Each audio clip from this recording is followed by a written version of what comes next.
Welcome to the first presentation of the Foundations of Human Services course.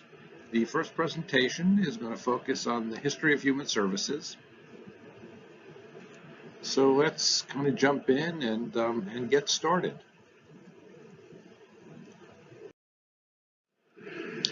So the first thing I want to focus on when you're thinking about the history of human services, or really in any way the history of anything, is to remember, or to keep in mind, not to remember, wrong phrasing, but to have in your mind that in order to understand events of the past, even in how they connect to the present, it is really important to understand that they happen in a different historical context than the one that we have now.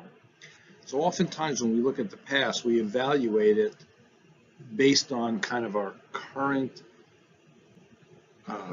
values, the current culture that we're in, the kind of current knowledge that exists, and we really can't do that because that would be a mistake, in my opinion. We have to look at these events within the context of that moment to really gain an understanding and appreciation for them, and to be able to see them in the limitations that they may have had in that moment, because they're coming out of a moment in time that's different than where we are now. We are always building on the past, for good and for bad. And it is important to try to understand that as a whole. So again, events should be understood and evaluated in the historical context. I know that this is not a history class, and you may not be fully aware of the culture, knowledge of those moments, but I think everybody here would have an understanding that the world was different as we look at the historical development of human services when we talk about some of these events. So keep that in mind. So if we go back and we look at mental illness way back, turn of the millennium, turn of the first millennium, one of the ways we would understand things like mental illness would be to think about it as a demonic possession or a curse from an angry supernatural creature. So when we think about this and we think about working with people with disabling conditions, with mental illness, with situations or behaviors or coming from a vulnerable or a non-conforming population in some way, right? Think about how it gets seen early on. And of course, we don't see things in this way anymore. And again, this is where that historical context comes into play for you, is that you want to look at it and understand it, that this is how we looked at it. This is how cultures and society looked at things like mental illness as we go back in time. And it's good to have that kind of, again, context in your mind. In the 4th century BCE, in Greek civilization, there's a fellow by the name of Hippocrates. You may have heard of the Hippocratic Oath. And, he starts to look at well-being from a physiological perspective. So this seems like, okay, I kind of get this, right? So that in looking at mental instability, however you want to define that term, so I'm not going to get into the definition of what mental instability is, but in thinking of people who behaved out of the ordinary in ways that were seen as deviant, in ways that were seen as unusual. So we might look at it that way, that the way to respond to that was diet, rests, baths, and massage. And if we look at some of our wellness focus today, you see some of that, right? So this is where we start to get into a more modern perspective to some extent. And we are starting to look at mental instability. That's something that can be managed, dealt with, changed by the kinds of behaviors that we engage in. As we get to the Middle Ages, so when we're talking about the Middle Ages, we're talking about the turn of the millennium, in that period, so 1,000 years ago, 1,200 years ago, 800 years ago, up until probably the Renaissance or around 1500, somewhere in there, the church has a primary role. And of course, we are now talking about Western civilization. So this is a kind of Western civilization centric kind of presentation. But the church takes on a primary role of social services. Now, things to remember is that people didn't live as long, and the concept of quality of life that we think of it is way different than what you might think of it in the year 1125, as an example. And life expectancy is ranging between 30 and 40 years. Now, a lot of that life expectancy, we need to remember, comes from, infant mortality. So, it is geared down. So people did live beyond 40 into 50, maybe 60, but life was short. Care was provided by family units, but they were limited in the kind of care, and that's in parentheses, that they could provide. We started to develop things like almhouses and poorhouses. Care was very basic. If any of you have ever seen the movie Amadeus, a movie about Mozart, in the beginning of the movie, Salieri, who's one of the characters,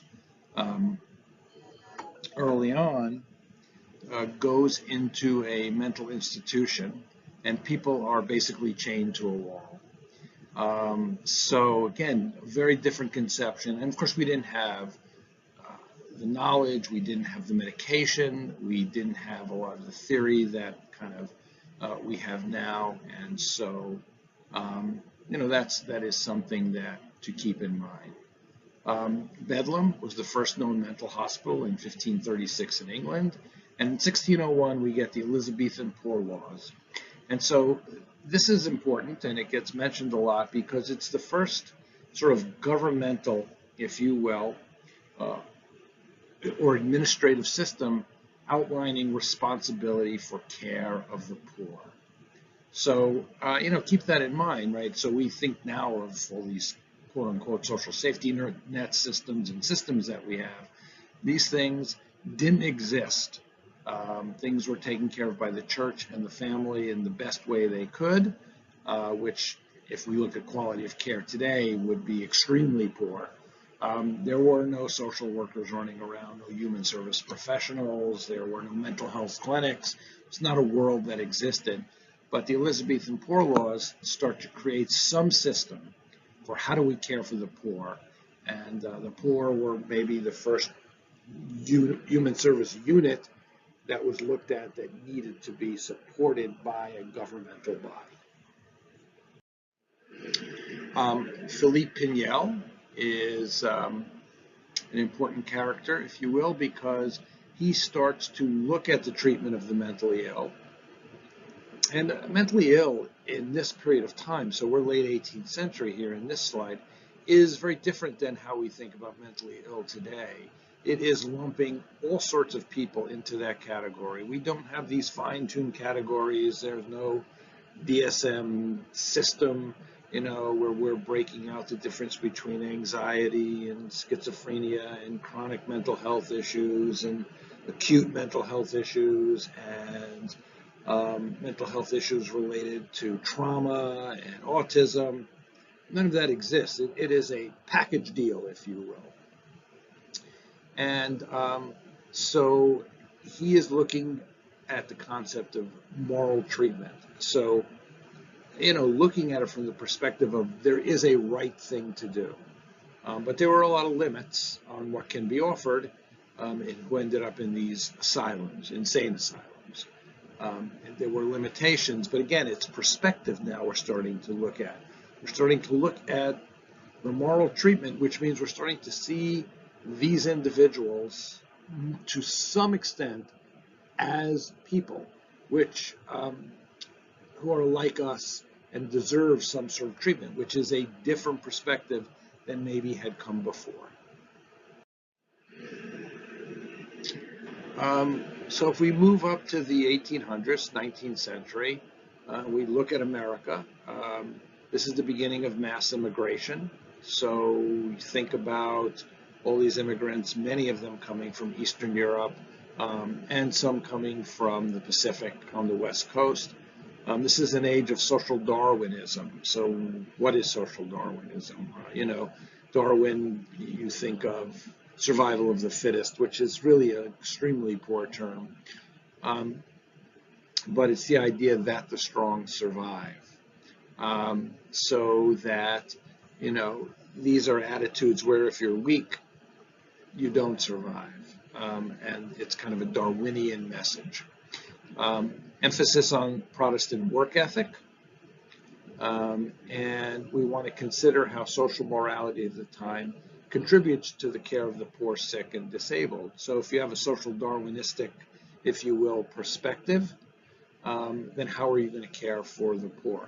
How are you, as someone who is a caretaker, might see people who are different than you in some way?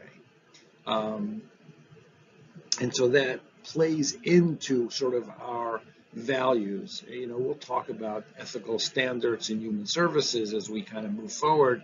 But if you move back to this time, the ethical standards would be different because the culture was different.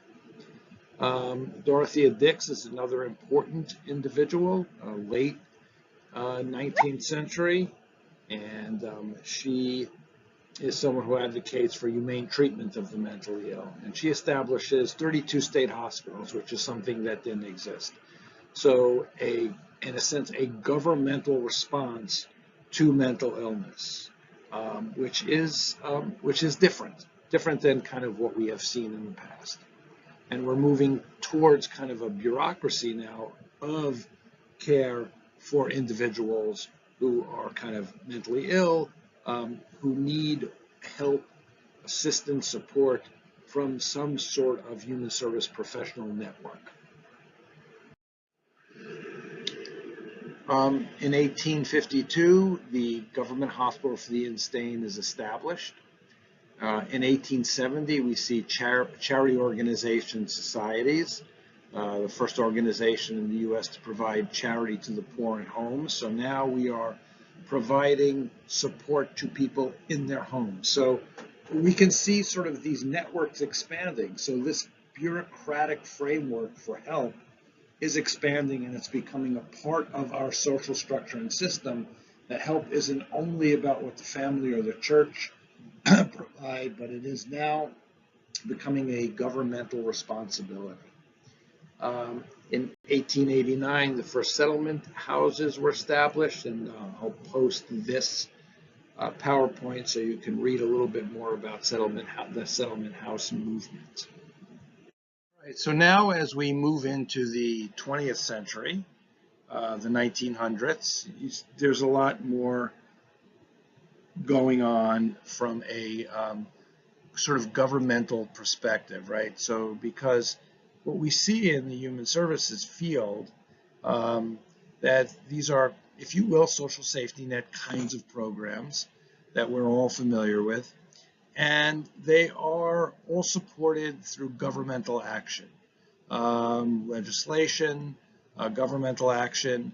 They are oftentimes initiated through citizen action and citizen demand or need or gaps that citizens and groups have begun, but they develop through legislation and government action. And what happens that you'll see is it creates a need for people to actually do this work, which expands the human services field.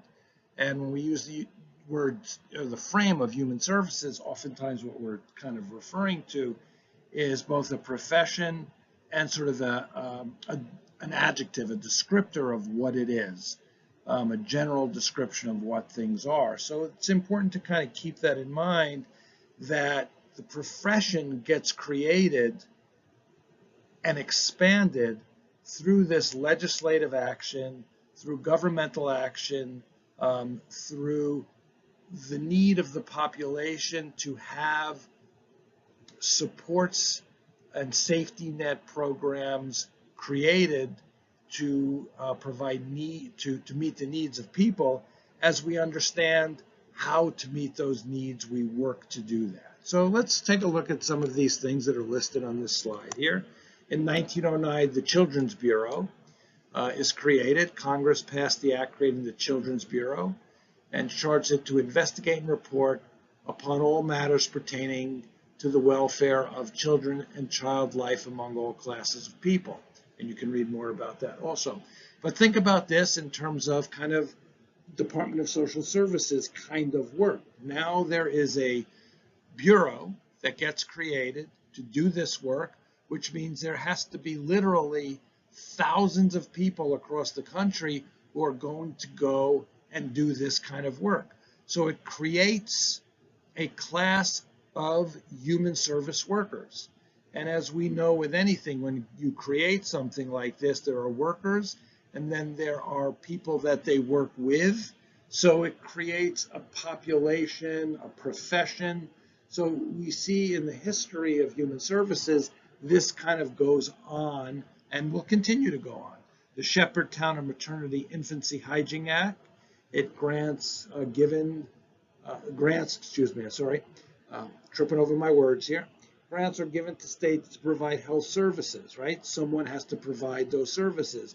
So it's another, if you will, governmental or bureaucratic organization that does work related to providing help, if you will, for individuals. The Last Orphan Train, a supervised welfare program that transported children from eastern cities to foster homes in the Midwest. This has its own history, but again, it is a way to kind of manage children and situations where to solve the problem of what happens to these kids, right? Where do they live?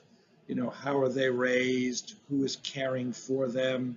How do we get them into homes? And, you know, kind of if you think about the times that we live in, you know, that this happens in 1929, so almost 100 years ago.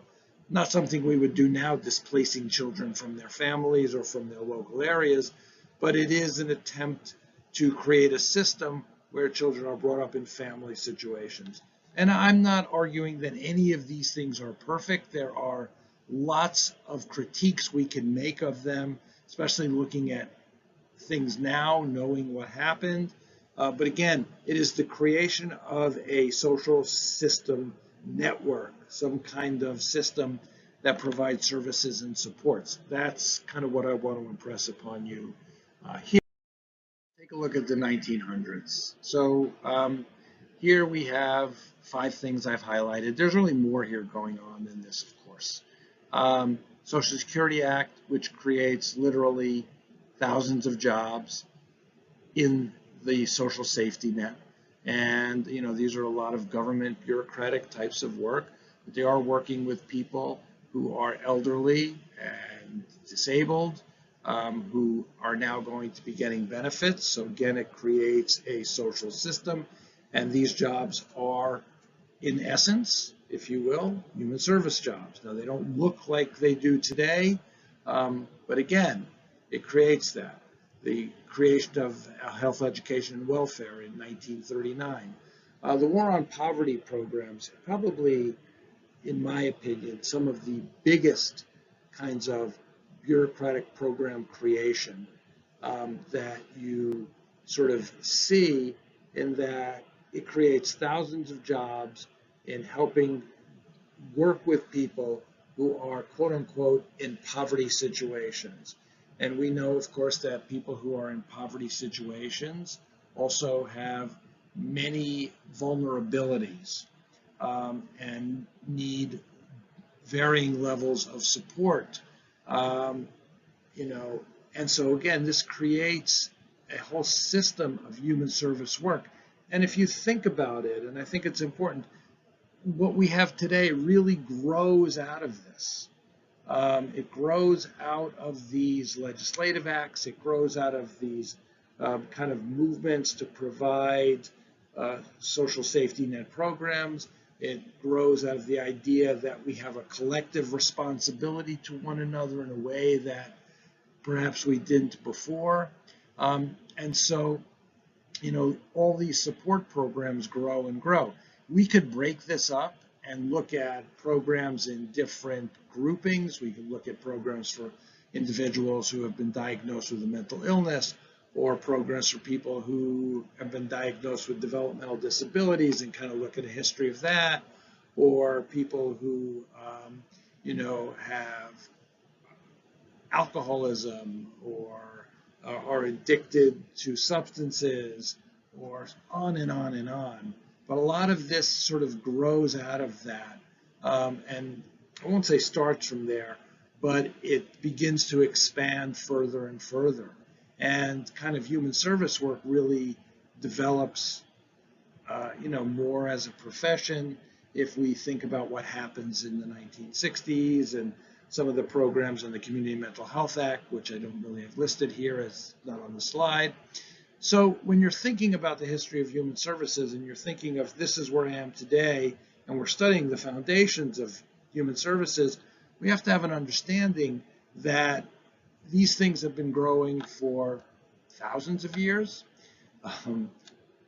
but especially during the last 100 years or so, or maybe 150 years now, we see where the structured governmental action creates bureaucracies and organizations and departments that manage and work with people who have needs, and I'll use that word very generically, and out of that comes a need for individuals to work in these programs, which creates a profession, and a more highly educated profession is needed to be able to do this kind of work.